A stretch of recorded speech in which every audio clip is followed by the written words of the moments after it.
When you buried your face into my chest, your little hiding place. Olá pessoal, bem-vindos a mais um episódio de Mil Crimes. Hoje é um mini episódio, então sou somente eu, a Bruna. E esse é o primeiro episódio que a gente fez baseado em uma das histórias que tem no livro Lady Killers da Dark Side, que eles mandaram pra gente. O livro é da Tori Telfer e é muito legal, muito bonito. Tem várias histórias, então a gente recomenda bastante.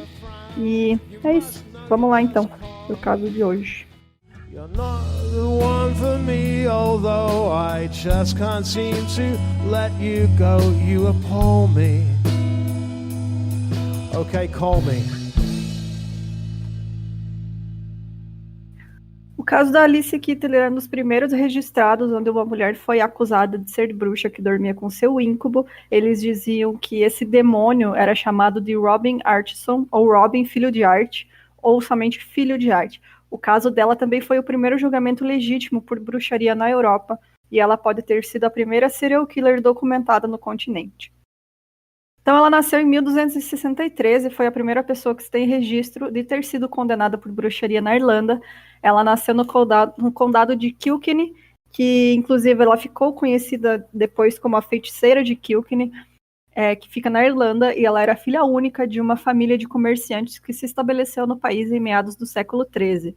Ela foi casada 4 vezes e ficou conhecida também como uma viúva negra, né? Aquelas mulheres que casam e aí matam os maridos para ficar com as fortunas. O primeiro marido dela se chamava William Outlaw, ele era banqueiro, e com William ela teve o seu filho, que se chamava William Jr., Eles foram casados por quase 20 anos, então William morreu e todas as suas posses passaram para Alice e para o seu filho. Tanto a família da Alice quanto a família do William eram famílias que tinham muito poder econômico e conheciam muitas pessoas importantes na cidade, até no país na época. Então ela já era uma pessoa super importante, então o marido dela morreu e ela virou uma viúva super rica e super poderosa. Então muita gente tinha muita raiva dela, né? Porque imagina, naquela época, uma mulher ter dinheiro, ser importante, sem ter um marido, e só isso já era uma ofensa, né? Então, pouco tempo depois que o primeiro marido morreu, ela já arrumou um outro homem, e o nome dele era o Eden Blonde, que era de uma família de latifundiários. De novo, um cara com muitas posses. Então, em 1302, a Alice e o Eden, então seu segundo marido, eles foram acusados de matar o primeiro marido dela, o William.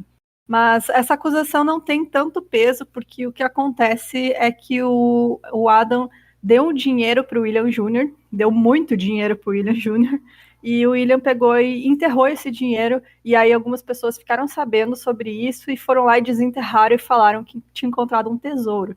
E uma dessas pessoas era, inclusive, o delegado da época da cidade, e aí, para não ficar envolvido com um caso de roubo, porque né, ele foi lá e desenterrou o dinheiro do outro cara, ele acusou os dois de assassinato. Então, assim, foi só uma acusação para desviar o assunto, sabe? Então acabou que não deu em nada. E realmente eu não sei mesmo se ela matou o primeiro marido, né? Eles ficaram casados por 20 anos, mais quase 20 anos. Então, não sei. Pode não ter matado ele, mas quando ela viu que quando ele morreu o dinheiro passou todo para ela e para o filho, aí o olho cresceu e ela falou, posso fazer isso mais vezes, né? Então, acho que foi ali que começou todas essas ideias dela de casar e pegar as heranças. Então, eles foram soltos depois disso e o Adam refez o testamento dele, dizendo que ele ia deixar tudo para o William Jr., mesmo tendo outros filhos biológicos. E aí, pouco tempo depois disso, ele morreu. E isso também é uma estratégia que depois dá para ver que eles fizeram muito. O William Jr. era uma pessoa que era extremamente carismática, ele conseguia conquistar os padrastos dele. Então, assim, eles começavam um relacionamento com a Alice e o William virava o queridinho. Ele era mais querido do que os filhos que eles tinham, assim, o enteado era mais querido que os filhos biológicos. Então, ela e o William eram como uma dupla mesmo que se ajudavam. Então, o terceiro marido chamava Richard de Valle, ele era proprietário do condado de Tipperary. E após a morte do Richard, em 1316, ela ficou com 1/3 das terras dele, mas aí um dos filhos dele não gostou disso e queria brigar pela herança. A Alice entrou com um processo contra o seu enteado pela recuperação do seu dote de viúva e ganhou o processo, porque nessa época ela já tinha muito dinheiro. E você ter muito dinheiro, né, você consegue comprar a justiça. Então, até naquela época, ela já conseguiu se safar porque ela tinha muita grana. E aí, o seu quarto e último marido foi o João Lepore. E quando ele ficou doente, em 1324, ele chegou a falar sobre a sua desconfiança de ter sido envenenado. A saúde dele deteriorava aos poucos. Ele perdeu todos os pelos do corpo, as suas unhas caíram e ele estava extremamente magro. Tudo isso aponta para um provável envenenamento por arsênico. Ele tinha refeito o testamento dele e deixado tudo para Alice e para William Jr., o que também enfureceu seus outros filhos. E aí o Papa João XXII, ele nomeou Richard Ledred como bispo de Ossory. E em outubro ele chega a Ossory e aí ele era um franciscano que defendia as leis da igreja e a moralidade na época. Então em 1324, devido às acusações do filho de John Lepore, ele acusou Alice e seus associados de bruxaria e heresia e fez várias tentativas de prender Alice. Mas ela pediu ajuda a vários amigos poderosos que ela tinha. No Lady Killer também conta um pouco, né, desse lado que o Papa era um homem muito paranoico, porque ele sempre achava que os inimigos estavam tentando assassinar ele por meio de demônios e bruxas, então ele acreditava realmente nisso e ele tinha, né, feito tudo o que estava ao alcance dele para tentar acabar com as bruxas. E por causa dessas conexões com gente poderosa que a Alice tinha, esse bispo chegou a ser preso e interrogado por um oficial, que era amigo dela, o Sir Arnold Lepore, que era de Kilkenny. Quando o Richard foi libertado, ele ficou ainda mais motivado e redobrou os esforços para prender a Alice. O bispo escreveu ao chanceler da Irlanda, que se chamava Roger Outlaw, e exigiu que ela fosse presa. E aí ele usou um decreto de fé feito para as inquisições, que exigia que as leis seculares cedessem aos desejos da igreja. A Alice era parente do chanceler, acredita-se que ele era irmão do primeiro marido dela, e ele pediu que o bispo desistisse de tentar prender ela, o que atrasou os procedimentos e deu oportunidade para que a Alice fugisse para a residência do Roger. O bispo então acusou o chanceler de abrigar hereges. Então, as acusações e investigações oficiais contra a Alice e suas servas foram as seguintes. É bastante coisa, então se preparem. A número 1 é cometer heresia. Eles tinham negado a fé absoluta em Cristo, obtiveram através da feitiçaria objetos de desejo, não acreditavam em nenhuma doutrina da igreja, não adoravam o corpo de Cristo, nem entraram em um prédio sagrado para as missas, nem fizeram uso de pão consagrado ou água benta.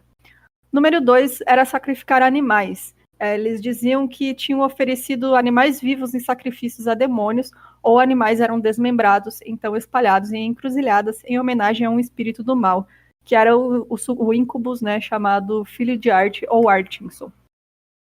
O número 3 era procurar conselhos com demônios. E em quarto, realizar reuniões secretas durante a noite em igrejas para realizar magia negra e dominar a igreja. E com isso, nessas reuniões noturnas eles imitavam o poder da igreja e os seus rituais e terminavam apagando as velas que eles tinham, gritando fi, fi, fi, amém. Imagina essa cena. Em quinto, fazer poções do amor e ódio para cristãos corruptos, com o objetivo de estimular sentimentos de amor ou ódio, ou para infligir a morte deles. Eles faziam uso de pós, ungüentos, pomadas e velas de gordura, que seriam feitas da seguinte forma. Era extraídas as entranhas de galos usados em sacrifícios aos demônios, alguns vermes, várias ervas não especificadas, unhas de homens mortos, cabelo, cérebro e raspas de meninos enterrados, sem serem batizados, e também com várias abominações, que seriam deficiências, e cozinhavam tudo com vários feitiços em uma fogueira e toras de carvalho, e numa caveira de um ladrão decapitado. Muito específico, né? Não sei se isso seria possível. E nessa época eles achavam que qualquer deficiência fosse uma abominação, e muitas dessas crianças eram deixadas para morrer logo que nasciam, né? Em sexto estava o assassinato de seus maridos, que acho que aí é a única coisa que ela era culpada realmente.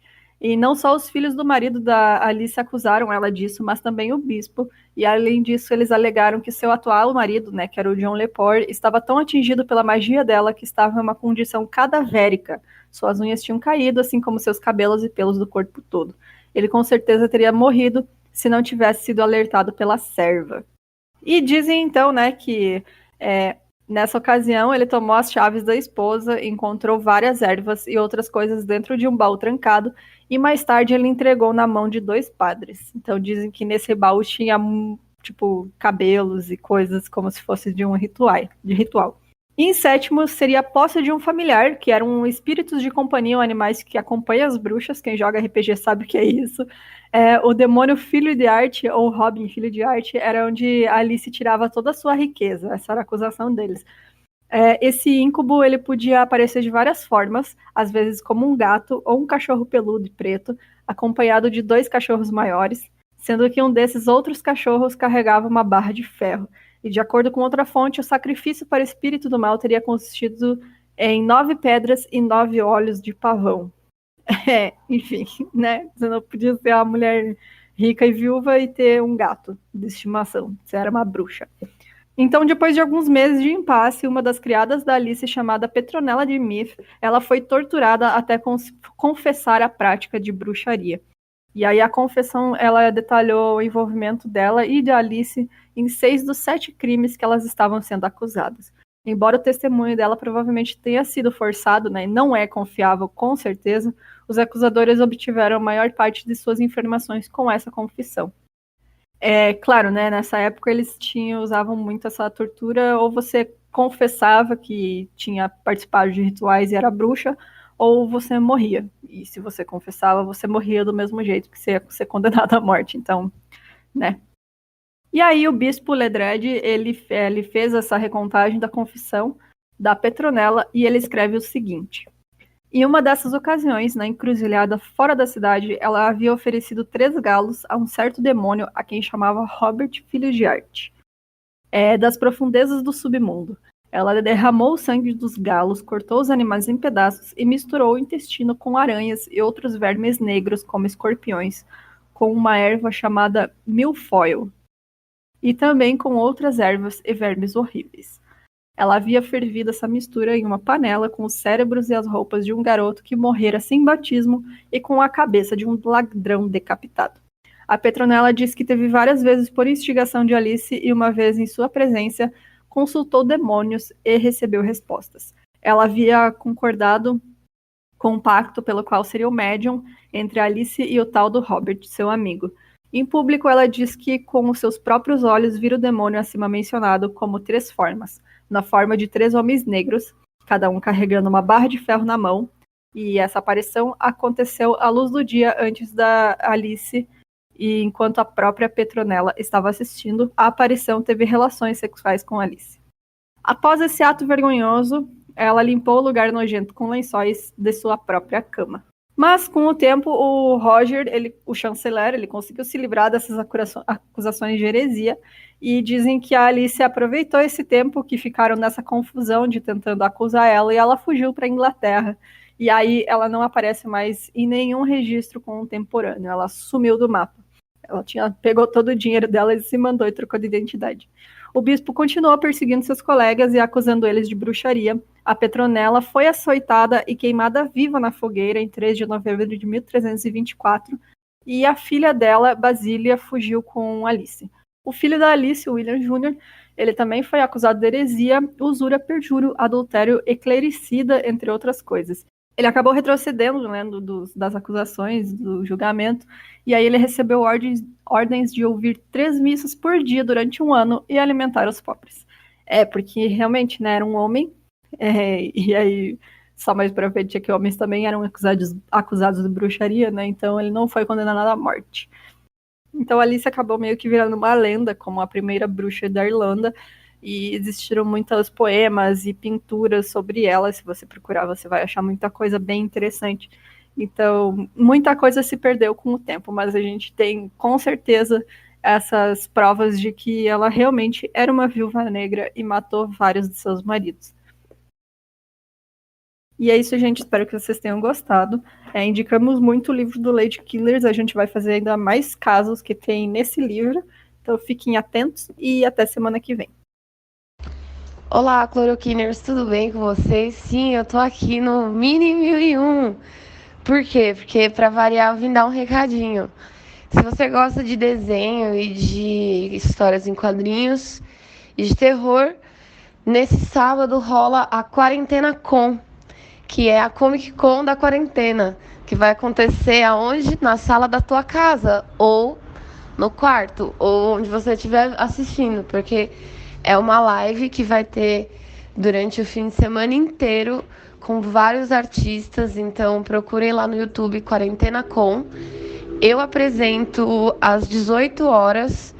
Na verdade, vai ter uma live de desenho com o Marvin Rodrigues, que escreveu a HQ VHS, que é sobre crimes e terror. E eu estarei fazendo a mediação com as pessoas que estiverem assistindo.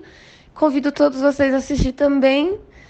E é isso. Um beijo e tomem bastante cloroquina aí, viu, gente?